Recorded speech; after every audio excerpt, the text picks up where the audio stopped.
In the Obama Chronicles segment tonight, the senator's ability to deal with life and death overseas. The private security company Stratfor, a nonpartisan group, has published a four-part series on Obama and McCain's worldview.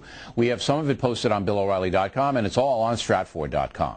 Joining us now from Austin, Texas, Dr. George Friedman, the boss at Stratfor. You know, I'm enjoying reading your analysis of the foreign affairs component in the election.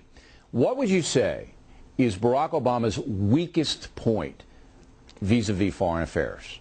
It really has to be his obsession with the Europeans. He thinks that the biggest mistake George W. Bush made was that he alienated the Europeans in Iraq. His intention is to use the Europeans to support him in Afghanistan, to support him in Russia. He believes in the Europeans. The problem is that Europe is deeply fragmented.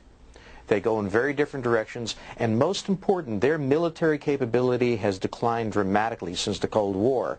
So when he says he's going to work with the Europeans, that's going to be a tough job. Okay, now he told me exactly what you said, that he believes that he can rally Europe because they were alienated by the Bush administration over Iraq, and he can get them as a cohesive unit to stand up to Putin and to help in Afghanistan. Are you saying flat out that he can't do that? Yeah, I guess I am. The Germans get a huge amount of their energy and natural gas from the Russians. Right, so they're not going to stand up to Putin no matter who's president or what they say. The Germans are going to let Putin do what Putin wants to do. They don't really have a choice. The second problem is I don't know what it means that they're going to rally around.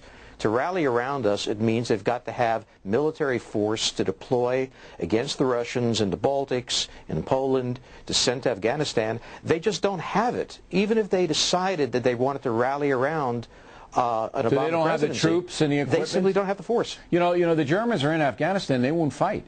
See, I'm never getting that. I don't know what Merkel's doing, the chancellor over there, but they're part of NATO force in Afghanistan. Germans won't fight. I'm not getting that. Are you getting that?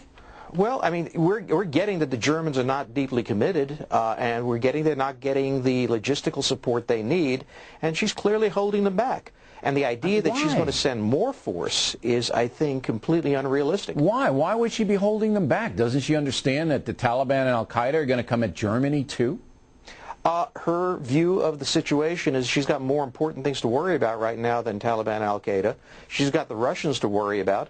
And she's got an election to worry about. She's going to be facing re-election at some point. So we're getting off the topic here a little bit. It just boggles the mind that this huge country, Germany, is just not providing any kind of assistance in Afghanistan that we can, count on. All right, now, what is Obama's strongest foreign policy suit? Well, he recognizes that the key to Afghanistan is going to be in Pakistan. And I think that's an important point, which is that so long as Pakistan is a sanctuary for Taliban forces, line supply coming through Pakistan to Afghanistan, so long as that goes on, we're not going to have a settlement in Afghanistan. The problem with that position, I have to point that out, is I'm not sure what force he thinks he has available to take on Taliban in Pakistan.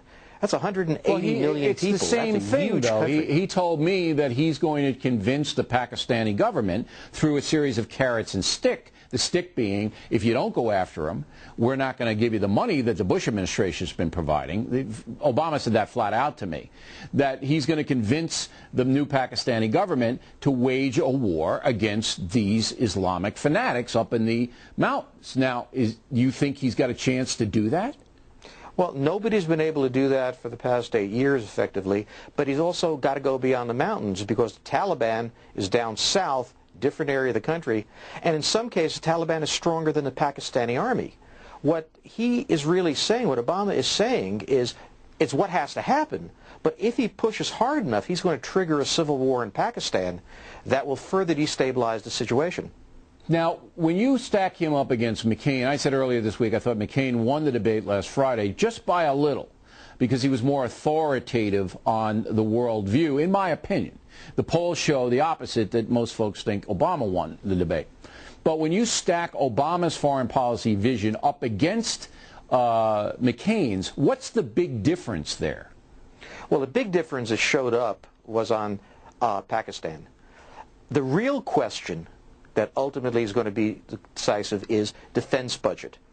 Both of these men have said that they are going to undertake some massive guarantees to Georgia, to Ukraine, Afghanistan, and so on. We don't have the force available.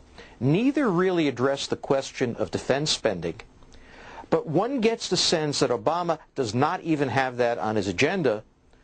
McCain does understand what's going to be necessary. So I have to argue that the big 800-pound gorilla in this whole debate that wasn't addressed is, you've all guaranteed a lot of things. Which one of you is prepared to raise the defense budget? I think that's going to be McCain. All right. Doctor, thanks very much. We appreciate your expertise.